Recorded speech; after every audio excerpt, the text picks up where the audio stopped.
Hello, everyone, and good morning. Thanks for joining us today. So we have Bhante Suddhaso, who will be sharing Majjhima Nikaya 41 with us, the Sālā Sutta, the Discourse to the residents of Sālā.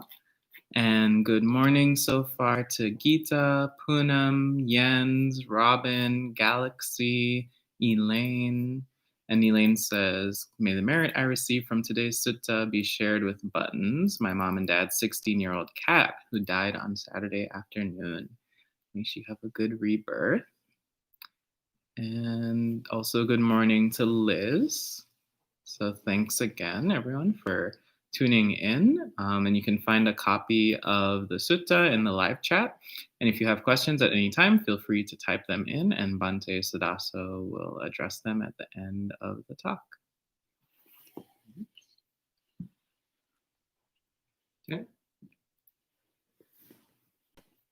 Namo tassa bhagavato arahato samma sambuddhassa. Namo tassa bhagavato arahato samma sambuddhassa. Namo tassa bhagavato arahato samma sambuddhassa. Buddhang dhammang sanghang namassam. Good morning, friends. It's been a little while since I've offered the morning sutta study. So it's good to be back and sharing the words of the Buddha with you. As mentioned this morning, we'll be looking at Majjhima Nikaya number 41, the Sālā Sutta, which is translated here as the Discourse to the residents of Sālā. So many suttas have nice descriptive titles, which give you some sense as to what the sutta is talking about, and others have really boring titles, like the Discourse to Ananda, the Discourse to Sariputta, the Discourse to the residents of Sālā, which give you no clue at all. This is one of those. But this is a sutta about karma and rebirth, because these are two of the core, central, inescapable aspects of Buddhist doctrine, two of the central principles of Buddhism, which cannot be set aside, because they are core to an understanding of how we experience reality and how the path to enlightenment unfolds.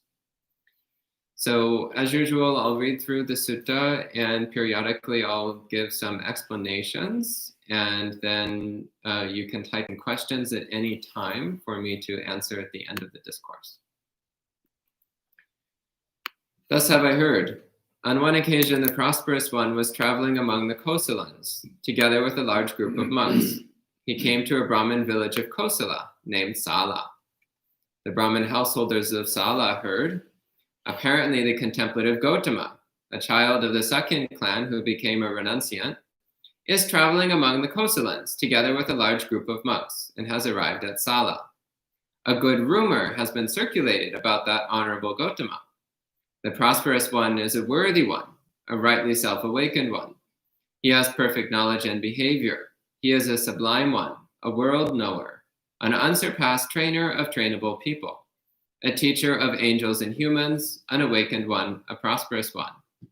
He makes known this world with its angels, demons, divinities, contemplatives, priests, its celestial beings, and its human beings, having personally realized it with his own superior knowledge.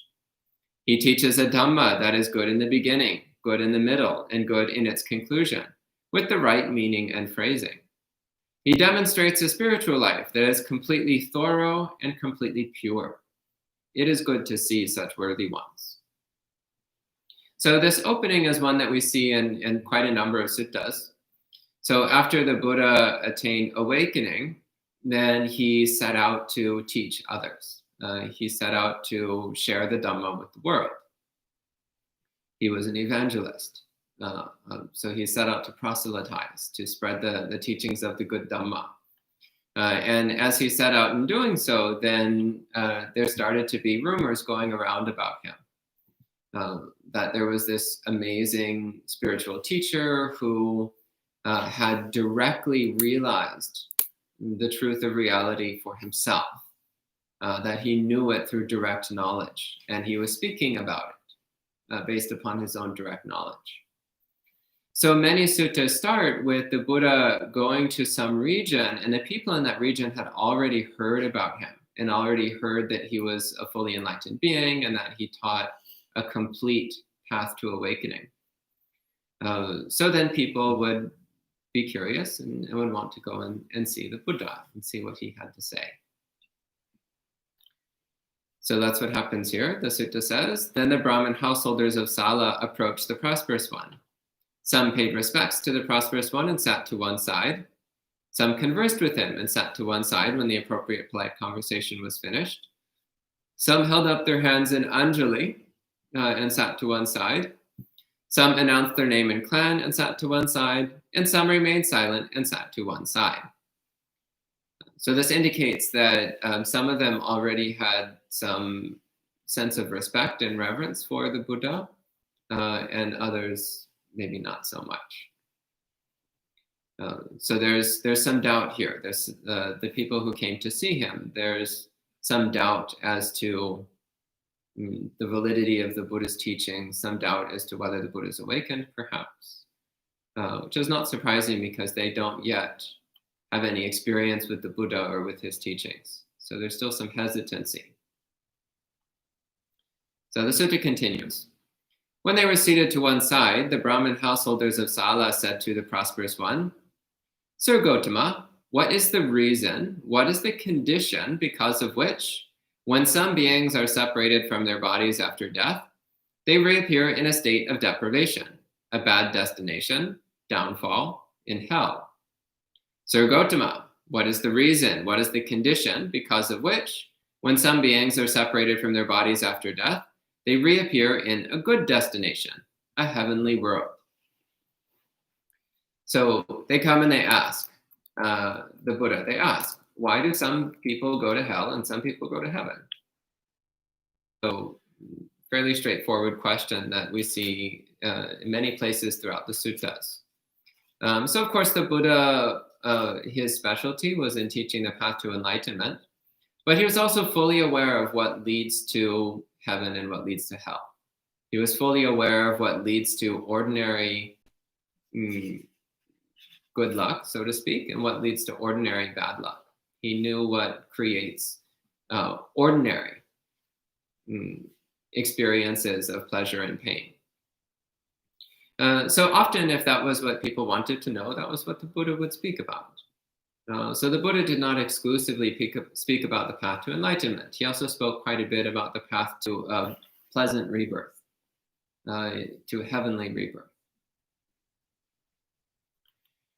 Then the Buddha answers their question. He says, householders, it is because of behavior contrary to Dhamma, behavior contrary to peace, that when some beings are separated from their bodies after death, they reappear in a state of deprivation, a bad destination, downfall, in hell.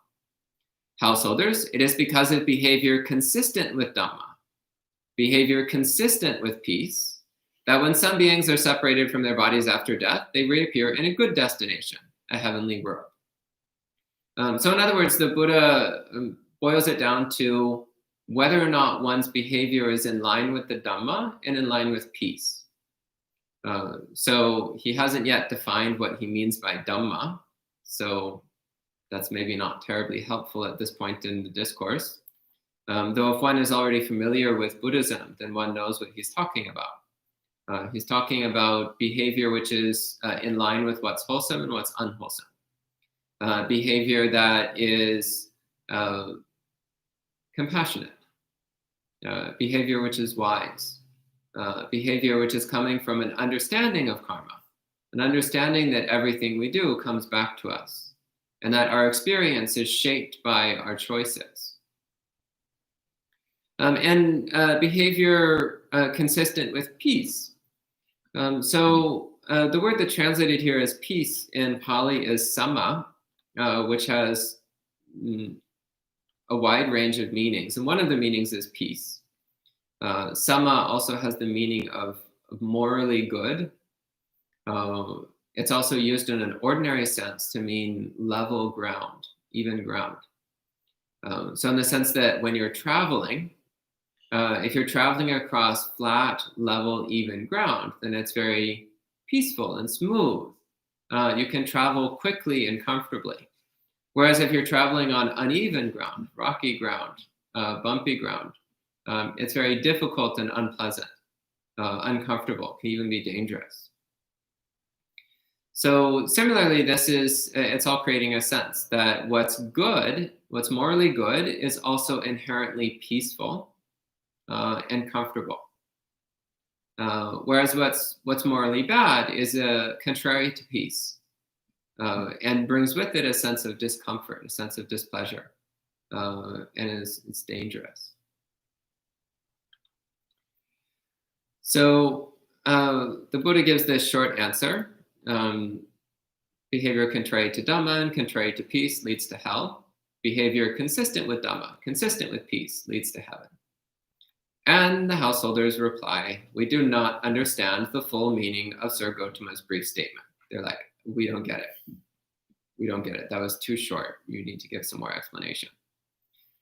So they say, that was spoken without an explanation of its full meaning. It would be good if Sir Gautama taught us the Dhamma, such that we might understand the full meaning of Sir Gautama's brief statement that was spoken without an explanation of its full meaning. So they asked the Buddha to give a bit more detail about the paths to heaven and the paths to hell. And the Buddha says, therefore, householders, listen well and pay attention. I will speak. Yes, sir, the Brahmin householders of Sālā replied to the Blessed One. Oh, I reverted to saying Blessed One at some point. Oh, interesting. So the word Bhagava, commonly translated as Blessed One, but these days I'm translating it as Fortunate One. And here I had put Blessed One. Anyway, so the Buddha says, householders, there are three kinds of physical behavior that are contrary to Dhamma and contrary to peace. There are four kinds of verbal behavior that are contrary to Dhamma and contrary to peace. There are three kinds of mental behavior that are contrary to Dhamma and contrary to peace. This is commonly called the 10 courses of unwholesome conduct. So 3 by body, 4 by speech, and 3 by mind. He says, householders, what are the three kinds of physical behavior that are contrary to Dhamma and contrary to peace? Here, someone is a killer, violent, bloody-handed, settled in harming and killing, merciless towards living beings. You'll notice that he doesn't specify humans. He just says living beings in general. So, of course, for a human to kill another human is the worst kind of killing.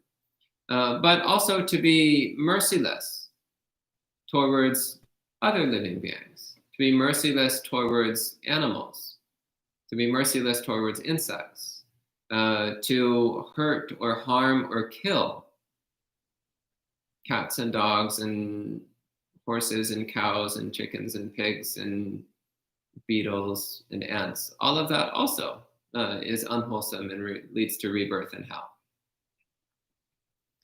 Next he says, one is a taker of what is not given. One steals what belongs to others, whether in a village or a wilderness, when it has not been given to them. So stealing things.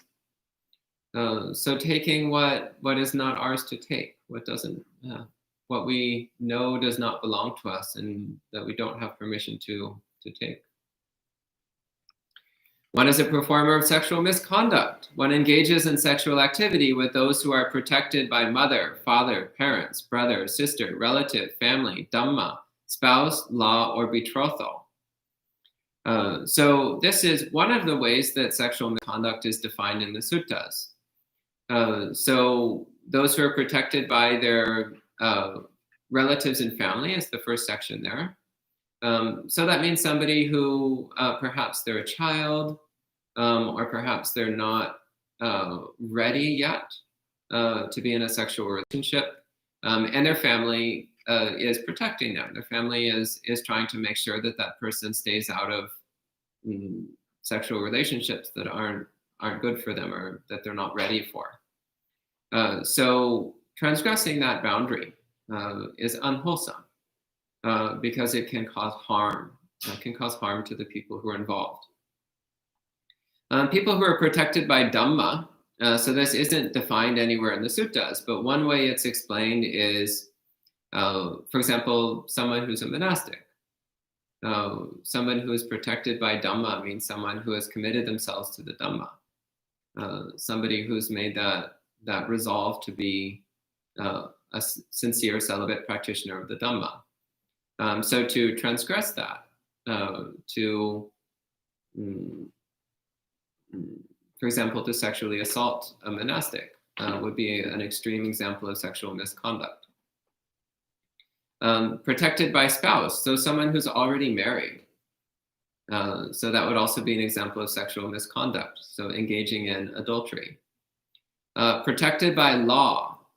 So this would be things, for example, any of the laws which a country commonly enacts in order to prevent sexual predators from having free reign.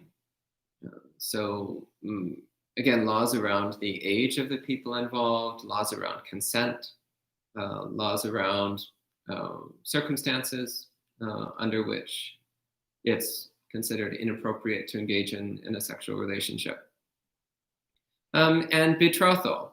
So also if you know somebody is engaged to be married, then also it would be sexual misconduct to get involved with them.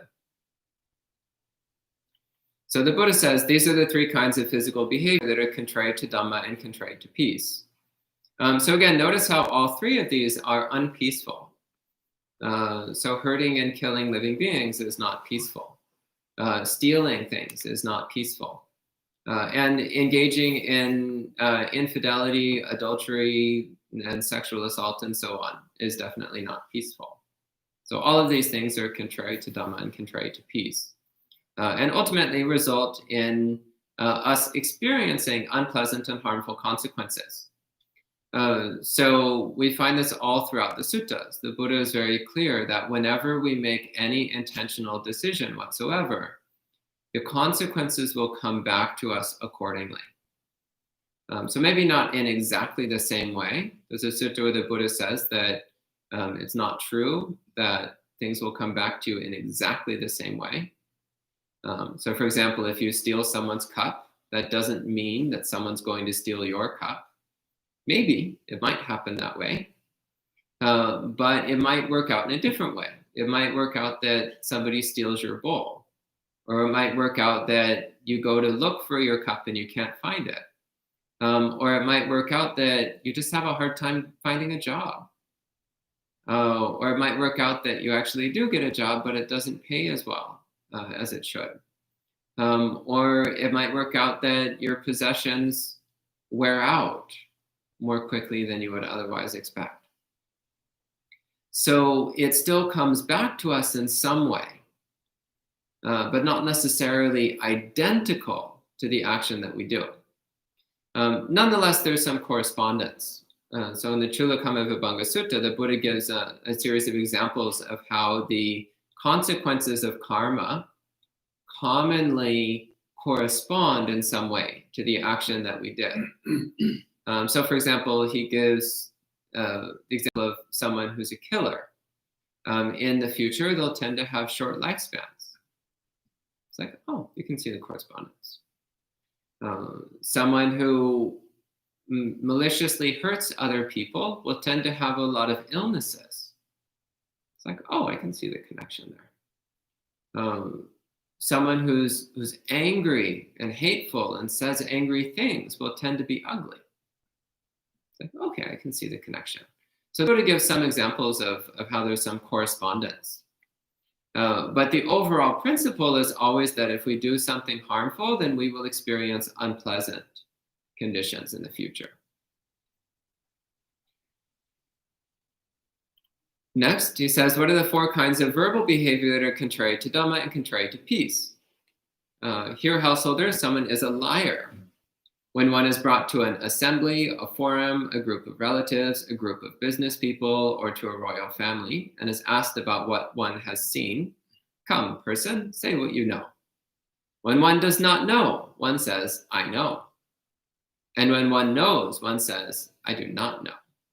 When one does not see, one says, I see. And when one sees, one says, I do not see. Thus, for one's own sake, or for another's sake, or for the sake of a little bit of profit, one knowingly speaks falsely.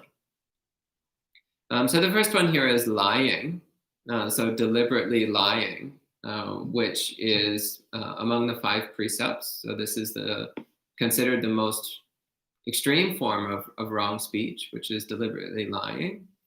And in particular here, it's giving the example of giving false testimony in order to get some benefit for yourself. So telling lies for the sake of your own benefit, or for the benefit of another, such as maybe protecting a friend, or telling lies in order to increase the profits for your family, or so on.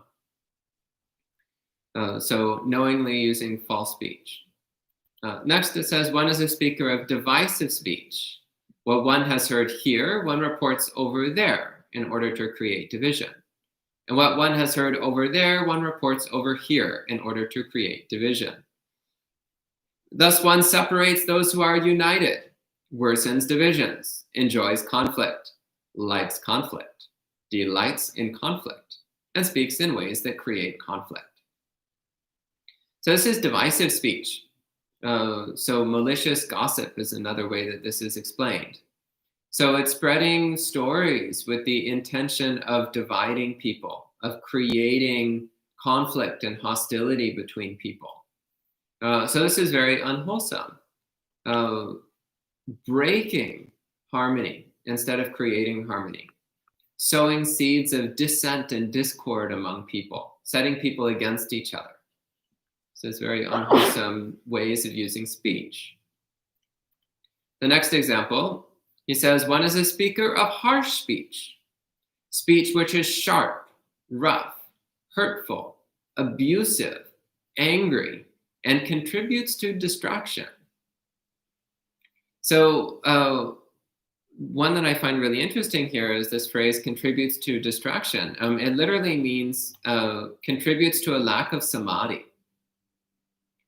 So this is notable in that the Buddha is saying that harsh speech weakens our samadhi.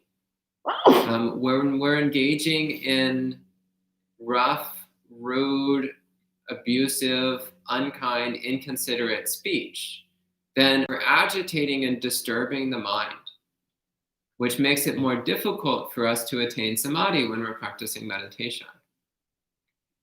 So that's an interesting point, because often when we're speaking, we tend to have this feeling of like, oh, it's harmless.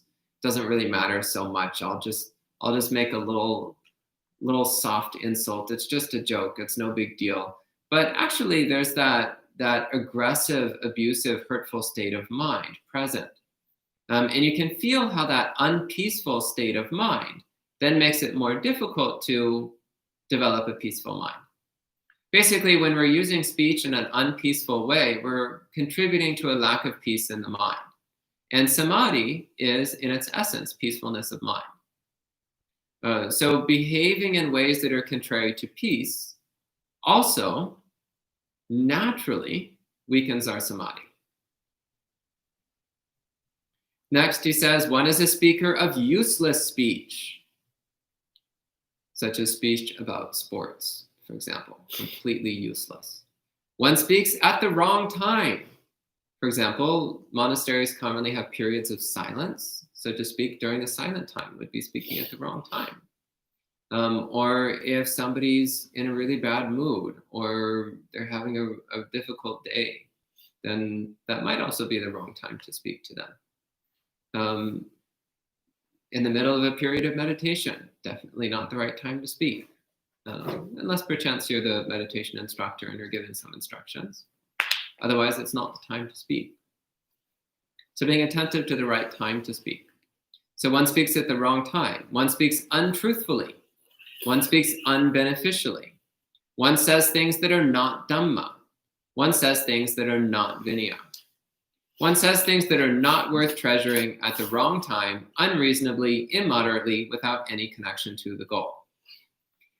So connection to the goal means related to enlightenment. So the ultimate goal of the spiritual practice.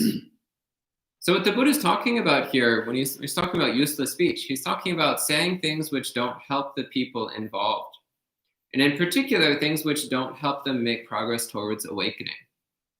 So we're just like sitting around rambling on and on about football and ninjas and pancakes and whatever. So, well, of course, that's not going to get us one step closer to enlightenment. In fact, it's moving us slightly away from enlightenment because it's filling the mind with noise, which makes it more difficult to attain peace of mind. It's wasting our mental energy in thinking about things divergent to the goal of the spiritual life. It's pulling us away from the development of the factors of enlightenment. And when we're inflicting that on other people, then we're damaging other people's practice. So of course that's unwholesome conduct. When you damage somebody else's practice, then your own practice is damaged as well. So if we're constantly engaging in useless speech instead of speech about the Dhamma and the Vinaya, then what will happen is that when we're with our co-practitioners, they'll just be talking about football and ninjas all the time. And we're like, well, but I want to talk about dependent origination. And they're like, well, whoop-de-doo, I want to talk about ninjas. And we're not going to get one step closer to enlightenment in that way. Not that there's anything wrong with ninjas. I love ninjas as much as the next guy, but it's just recognizing that there are things which lead towards enlightenment and things which don't. So the Buddha says, these are the 4 kinds of verbal behavior that are contrary to Dhamma and contrary to peace. This is quite noticeable, actually, because what I found is that if I spend any amount of time in conversation about things which have no relation to Dhamma, then those words and phrases and ideas have a tendency to bounce around in the mind, which then means the mind will veer towards thinking about topics which are unrelated to Dhamma, which makes it more difficult to cultivate a steady, stable, wise mind. Then he says, what are the 3 kinds of mental behavior that are contrary to Dhamma and contrary to peace? Here, householder, someone is covetous. One covets other people's possessions, thinking, oh, if only what was theirs was mine. We've probably all had this experience at some point. We look at another monk and we're like, oh, look at that fabulous robe. It's such a lovely shade of brown. If only it was mine. I've never had that experience, actually, but maybe this is your experience. Or we look at somebody's pancakes and they're like, oh, his pancakes look so much nicer than mine. If only I could have his pancakes. Or we look at somebody's Lamborghini and we're like, oh, so much nicer than my beat up old Buick. If only I could have that nice car. Well, what are we doing? We're disturbing our peace of mind, that's all. We're weakening our peace of mind. We're cultivating discontent. That's not doing us any good.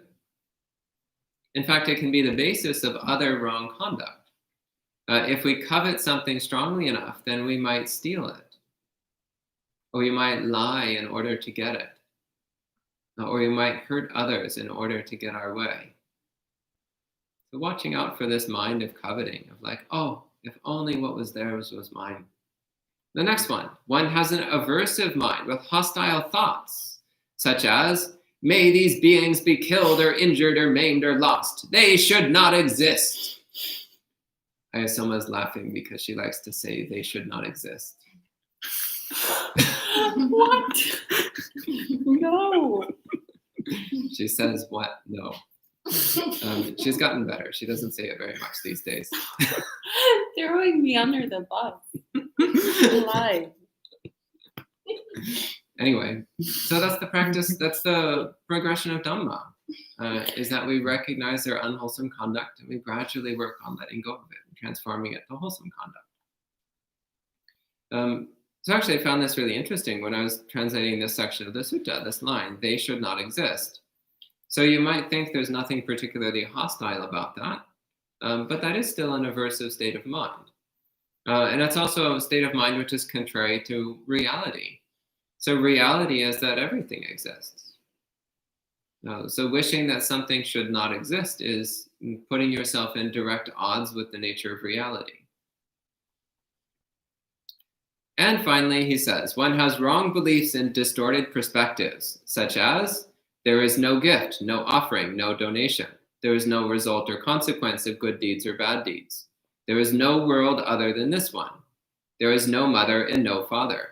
There are no beings who appear without undergoing birth. There are no contemplatives or priests in this world who are on the right path and are practicing correctly, such that they explain both this world and other worlds based on their own direct knowledge. So this is an example of some very common beliefs these days. So the belief that there is no moral causality, no karma, the belief that it doesn't matter what you do, you can do whatever you want, and there's no long-term moral consequences. The belief that there's no world other than this one, another very common belief these days. So the phrase, there is no mother and no father, that means one believes that one has no responsibility towards one's parents, or one lacks gratitude towards one's parents. One lacks a sense of appreciation and respect for one's parents. Saying there are no beings who appear without undergoing birth. So that's rejecting the existence of spirits, the existence of angels, the existence of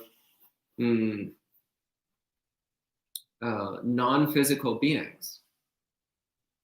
And saying that there are no spiritual practitioners who are practicing in such a way that they can directly know absolute reality for themselves. So rejecting the potency of spiritual practice, rejecting the efficacy of spiritual training. So these kinds of wrong beliefs, of wrong views, are incredibly dangerous, because when one starts to think in this way, it's called scientific materialism, in case you're wondering. When one starts to think in this way, then one can engage in all manner of unwholesome conduct without the slightest tinge of remorse. One can stockpile bad karma like it was candy, poisoned candy. And in so doing, one drifts farther and farther and farther from the path to awakening, and one creates the conditions for rebirth in hell. Even worse is if you start spreading your wrong views to other people, such as writing books claiming that the Buddha never taught karma and rebirth. That's a great way to get reborn in hell. So, not recommended. Householders. These are the three kinds of mental behavior that are contrary to Dhamma and contrary to peace. And the Buddha says, thus, householders, it is because of behavior contrary to Dhamma, behavior contrary to peace, that when some beings are separated from their bodies after death, they reappear in a state of deprivation, a bad destination, downfall, hell. Okay. And then he gives the opposite side, which is the 10 wholesome courses of conduct. So these are the causes for rebirth in heaven. Once again, 3 kinds of physical, 4 kinds of verbal, and 3 kinds of mental. So he says, what are the 3 kinds of physical behavior that are consistent with Dhamma and consistent with peace? Here, someone gives up killing, refrains from killing. They put down their cudgels and knives. They live carefully, sympathetically, compassionate for the welfare of all living beings. So again, this indicates that we're making an effort to not harm any living being, to not kill any living being, from the largest to the smallest of any species. So living carefully. So being very careful what we're doing, being very considerate about the consequences of our choices. So being careful not to even accidentally hurt other living beings. So always being attentive to how we're moving through the world, what we're doing with our body, speech, and mind. Living sympathetically. So actually making an effort to sympathize with others, to empathize with others, to understand what they're going through, their conditions. And sometimes this is difficult because different people have different experiences.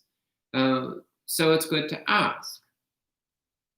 It's good to ask people, what is your experience? What is it like for you? What have you gone through? What are you still going through? Especially people who are different from us in one way or another. So different gender, different nationality, different religion, different race, different social class. Ask, what's it like? What are your experiences? And listen. Really make an effort to understand what they're going through. Not rejecting their experience, but trying to sympathize with their experience. So sympathy is an important part of Buddhist practice. And being compassionate for the welfare of all living beings. So that means actually considering, what can I support that would benefit all living beings? Not just the wealthiest 1%, not just the people with my same skin color, not just the people with my same religion, not just the people in my country, but all living beings. What can I do that will support and benefit all living beings? Next, one gives up taking what is not given, refrains from taking what is not given. One does not steal what belongs to others, whether in a village or a wilderness, when it has not been given to them. In other suttas, the Buddha defines this in the positive sense. Rather than just saying one doesn't kill, he says one practices generosity. So living open-handed, delighting in giving and sharing, with a mind free of stinginess, a mind which delights in giving things to others. So also keeping that in mind. So the wholesome course of conduct is not just refraining from killing, but it's practicing generosity. It's actively practicing giving and sharing. Next, one gives up sexual misconduct, refrains from sexual misconduct. One does not engage in sexual activity with those who are protected by mother, father, parents, brother, sister, relative, family, Dhamma, spouse, law, or betrothal, as prior mentioned. You'll notice that there's no mention whatsoever of the relative genders of the people involved, or the number of people involved. So Buddhism does not necessarily prescribe heterosexual monogamy. It's not mentioned anywhere in the suttas, in fact. Rather, it's recommending that we avoid engaging in harmful violations of trust in sexual relationships. But there's nothing whatsoever about gender of partners. Next, the 4 forms of verbal conduct that are consistent with Dhamma and consistent with peace.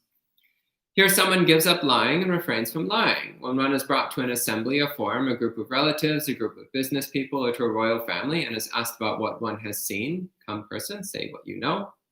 When one does not know, one says, I do not know. Pretty simple. And when one knows, one says, I know.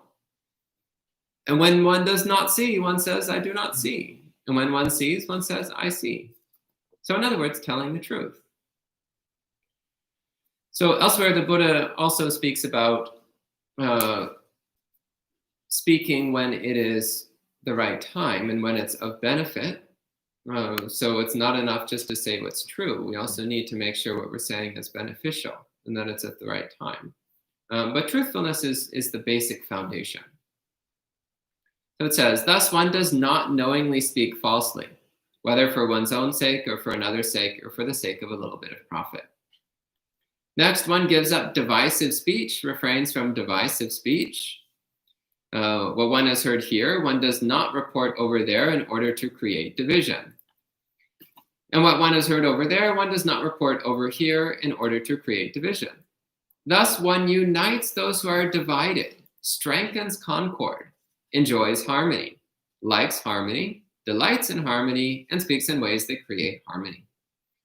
So in other words, we actively try to bring people together in a spirit of harmony and concord.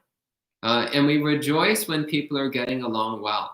We rejoice when people are taking care of each other and looking after each other. Next, one gives up harsh speech, refrains from harsh speech. Speech which is polite, pleasing to the ear, lovable, heart-touching, humane, appealing to many, enjoyable to many. This is the kind of speech which one speaks. We should post this on the wall somewhere in the monastery. So polite, pleasing, lovable, heart-touching, humane, appealing, enjoyable.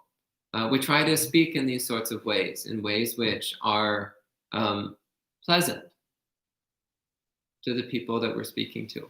Gentle, kind, polite, considerate. Next, one gives up useless speech, refrains from useless speech. One speaks at the right time. One speaks truthfully. One speaks beneficially. One speaks about Dhamma. One speaks about Vinaya. One says things that are worth treasuring. This is another phrase that I really like when the Buddha is talking about speech. Say things that are worth treasuring. So not just throwing out whatever trash appears in your head. So not just like vomiting trash out your mouth, but saying things that are worth treasuring. The sort of things that someone, when they hear it, they're like, I want to remember that. That's a treasure. What you just said was a treasure. So at the right time, reasonably, moderately connected with the goal. So again, speaking about things which are related to Buddhist practice. This is the ideal form of useful speech. Saying things which help people make progress towards awakening. Then the three kinds of mental behavior consistent with Dhamma and consistent with peace. Here, someone is not covetous. One does not covet other people's possessions by thinking, oh, if only what was theirs was mine. So the opposite of coveting is sympathetic joy, which in Pali is called mudita, delighting in the good fortune of others, experiencing joy because of the good fortune that people are experiencing. So rather than thinking, oh, I wish I could have what they have, instead we think, oh, it's so lovely that they've got nice things. Good for them. And cultivating a mind of contentment, being content with what we have. Because another aspect of covetousness is desire, craving. So cultivating contentment with just this moment, with just what we have. And this is a very peaceful state of mind. Contentment is a very peaceful state of mind. Next, one has a non-aversive mind with non-hostile thoughts, such as, may these beings be unthreatened, unharmed, untroubled, and constantly happy. Much better than wishing for them to not exist. And finally, one has right beliefs and undistorted perspectives, such as, there are gifts, offerings, and donations. There are results and consequences of good deeds and bad deeds. There are worlds other than this one. There is mother and father. There are beings who appear without undergoing birth. There are contemplatives and priests in this world who are on the right path and are practicing correctly, such that they explain both this world and other worlds based on their own direct knowledge. In other words, right view, right belief means affirming the value of generosity, affirming the potency of karma, affirming the existence of spirits and angels and demigods and so on, and affirming that spiritual practice can lead towards wisdom, can lead towards a deep, profound understanding of reality. So the Buddha says, thus, householders, it is because of behavior consistent with Dhamma, behavior consistent with peace, that when some beings are separated from their bodies after death, they reappear in a good destination, a heavenly world. Then next, the Buddha speaks about rebirth according to aspiration, which he mentions in a number of places in the suttas. The fact that we have some ability to decide or dictate our future lives, if we have sufficient good karma to give power to that aspiration. He says, householders, if one who behaves consistent with Dhamma and consistent with peace wishes, when I am separated from my body after death, may I reappear as a wealthy aristocrat. Anybody had that wish? I want to be reborn as a wealthy aristocrat. Pretty common. Until you see how miserable wealthy aristocrats are. And then you're like, there must be something else missing.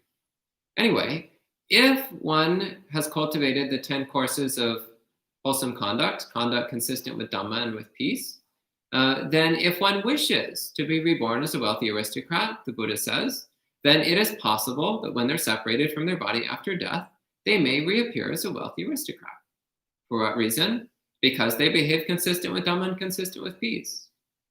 In other words, if we build up sufficient good karma through practicing in these ways based on Dhamma and based on peace, then if we want to be reborn as a wealthy aristocrat, we can.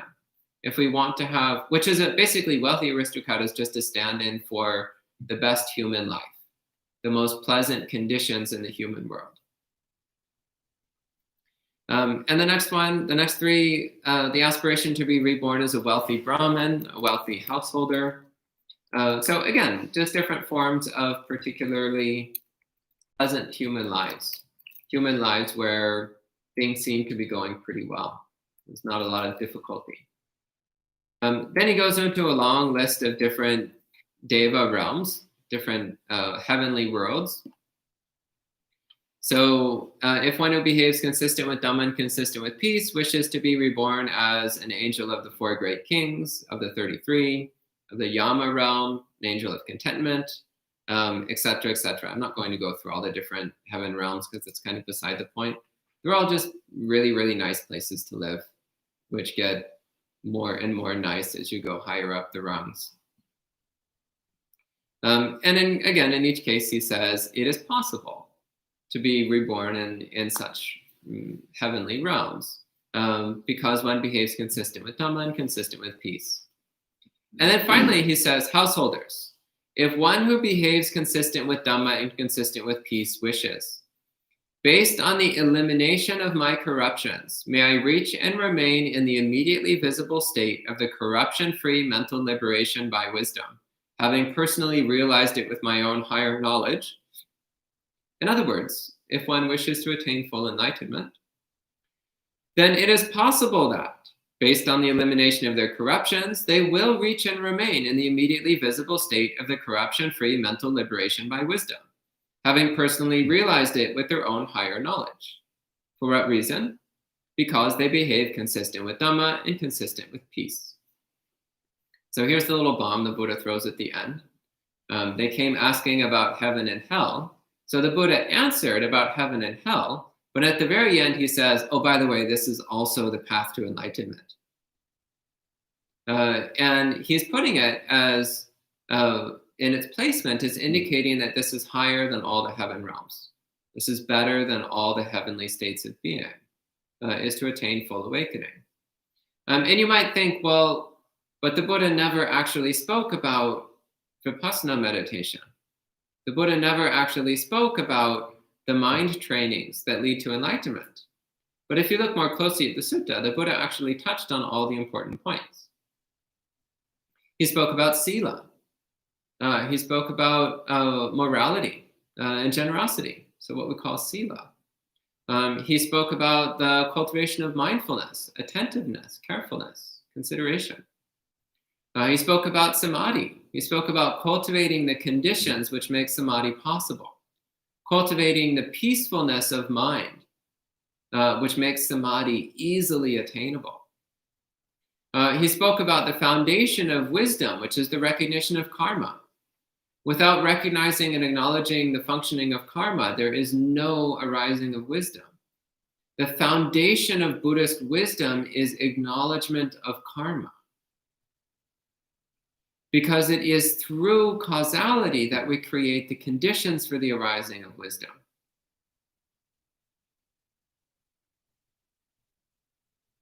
And he mentioned holding right view.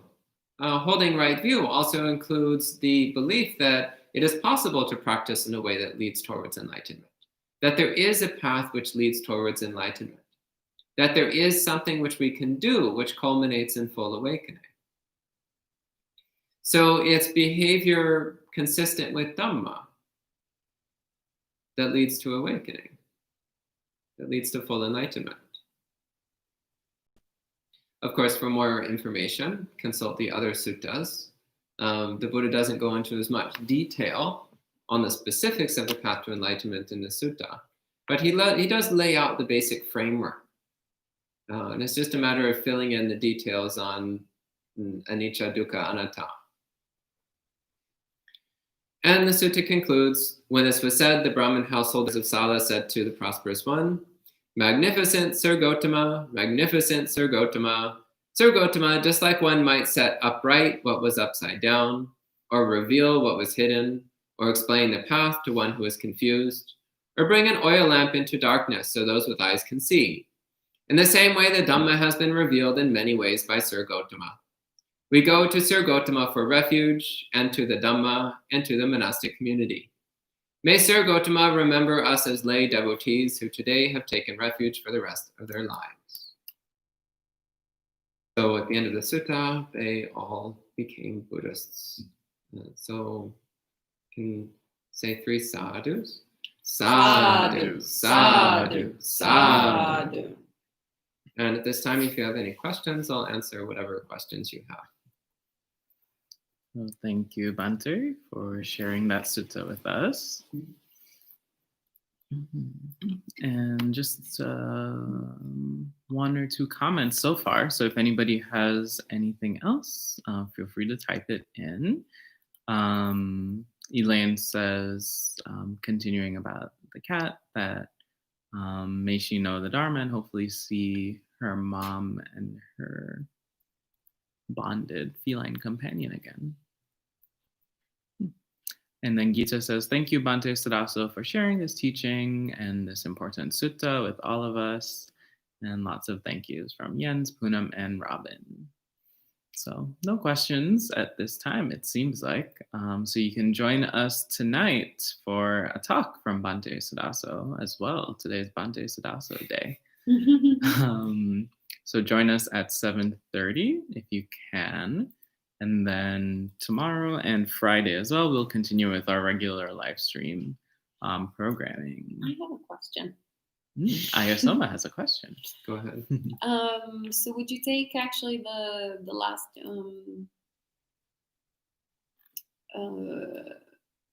sort of the aspirations of the destination to go after death? Would that also be a sort of context for the practice they have in Tibetan Buddhism to aim at a particular rebirth? Yeah, there's actually, as I mentioned, there's many suttas where the Buddha talks about the fact that if one has sufficient good karma, then one has some ability to direct one's future rebirth. So this, in the Theravada school, it's not really paid much attention to. The Buddha mentions it in many places, but it's not really given much attention. But in the Mahayana and Vajrayana schools, then that's given quite a bit more attention. So the Pure Land schools, for example, are built on this idea that you can direct your mind towards being reborn in a place where the conditions for practicing are really good. And in the Tibetan school, the idea, as I understand, it's usually about directing your mind to a place where you can be of benefit to other living beings, to a place where you can be of benefit. But I'm not terribly familiar with the Tibetan practices around this. Thanks, Bhante. What about in the Mahayana, besides the Pure Land? Does anything else come to mind in terms of practices of aiming the mind towards a particular rebirth? I can't really think of anything. Again, there's a common aspiration. May I be reborn somewhere. Again, it's the two main aspirations in Mahayana are either may I be reborn where the conditions are really good for practicing, or may I be reborn somewhere where I can be of the most benefit to other beings who need help on the path. Usually those are the two. But I can't, again, other than the prevalence of Pure Land, I can't really think of any other major line of thought along this. Thank you. Yep. All right, so enjoy the rest of the day, everyone, and we can end with 3 sadhus. Sadhu, sadhu, sadhu. Okay, see you tonight.